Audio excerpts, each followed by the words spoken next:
one of the things that we seem to be able to understand and appreciate, or recognize at least, are patterns, regularities in the sort of temporal flow of existence, as well as the physical and spatial arrangement of the world. And that recognition, those patterns, seems to occur at a number of different scales, and those differences have different uses, and the patterns of those different scales have different uses and functions and different values, and operate differently in cultures, probably differently across cultures, I would anticipate. At the relatively small level, we have physical schema, physical patterns of movement, gist, if you like. I think that's the phrase that who is it now? Brainerd and Rayner, I think they're called. The idea of the gist, or the trace, which is the irregularity that one has in physical behaviours that allows one to learn, if you like, the essential characteristics of a particular behaviour, a particular action, out with its particular instantiations. So, for example, when you learn to ride a bike, you don't learn. You have lots and lots of examples of riding around different corners, of braking in different conditions, of accelerating and decelerating, braking and so on. And somehow all of those different examples that one gives oneself of the action kind of distill or produce a regularity, a regular pattern of behaviour and responses, which Brainerd and Rayner would refer to, I think, as a gist. So it's completely physical in its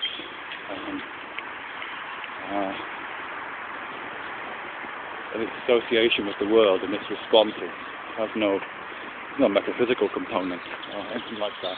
It's a kind of abstraction drawn from multiple examples. And the same would apply to any physical activity that we learn, juggling or side driving or walking, that kind of thing. At a slightly more elevated understanding, we might put in there something like a theory. And here I'm thinking of a scientific theory, ideally. But it could be, I guess, a theory from social sciences or somewhere else. A theory being an extrapolation or abstraction taken from a collection of data which allows that data to cohere, to form, so that even though we don't have direct access to the theory itself is abstract.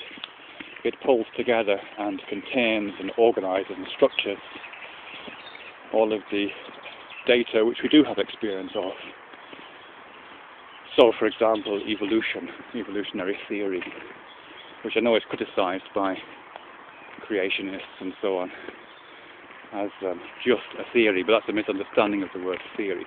Theory in this context, in the scientific context, doesn't mean guess. It means a conciliant pattern which organizes data and against which one can test data. And of course evolutionary theory is a very robust theory.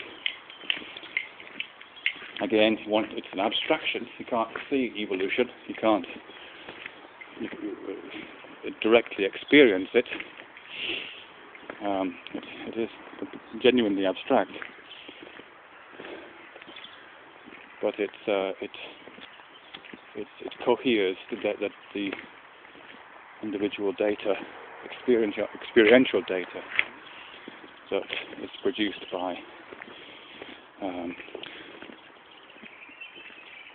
archaeologists and paleontologists and biochemists and so on.